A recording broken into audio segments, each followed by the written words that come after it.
پہلے ہی پلیت تھا، اب کپڑے بھی میرے پلیت ہو گئے، ساتھ تالاب میں گئے، اپنے کپڑوں کو دھویا، لوگ اکٹھے ہو گئے۔ جب لوگ اکٹھے ہوئے تو آپ سے پوچھا گیا کہ آپ نے واقعتاً جب گستاخ کو مارا ہوش میں تھے؟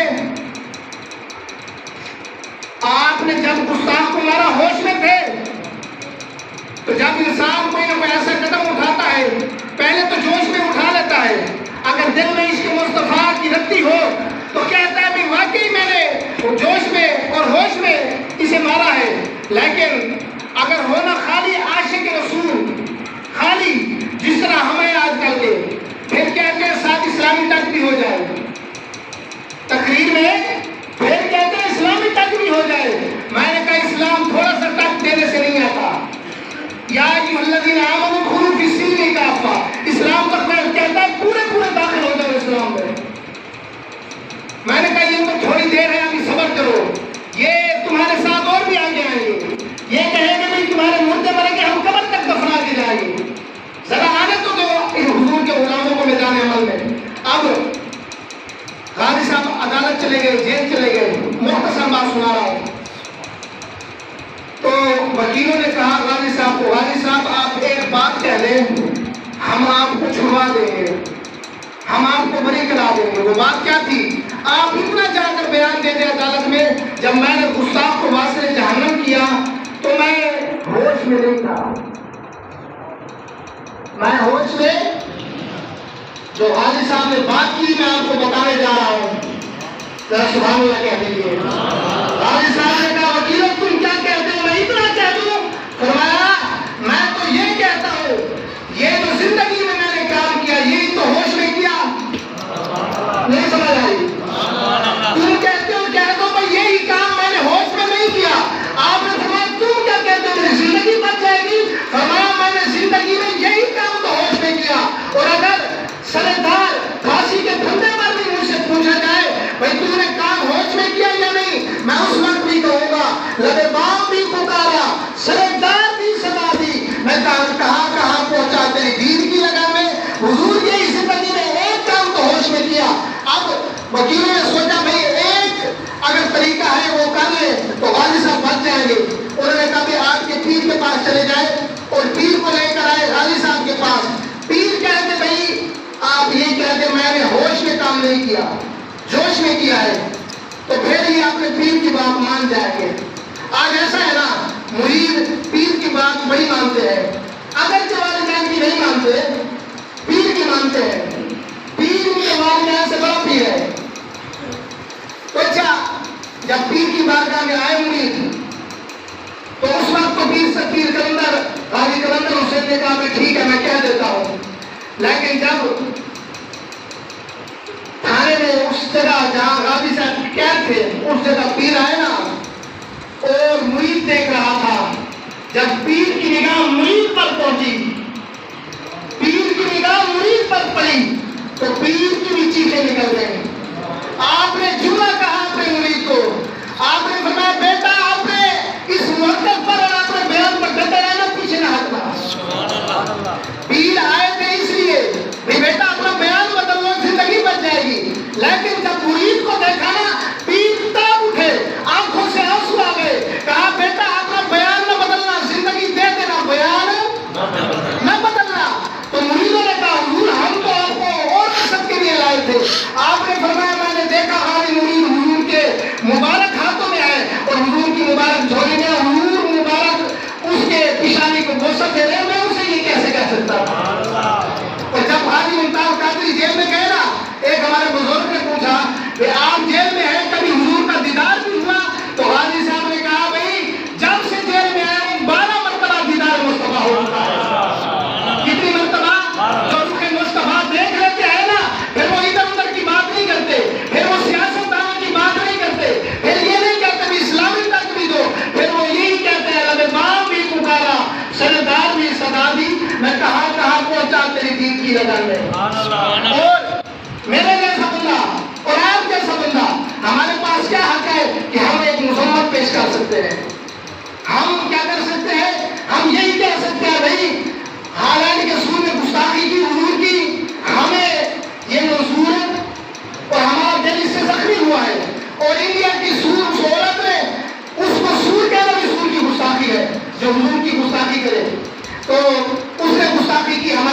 زخمی. یہ ہم کہہ سکتے ہیں جن کے پاس اقتدار ہو، جن کے پاس سارا یہ ملک چلا رہے ہو.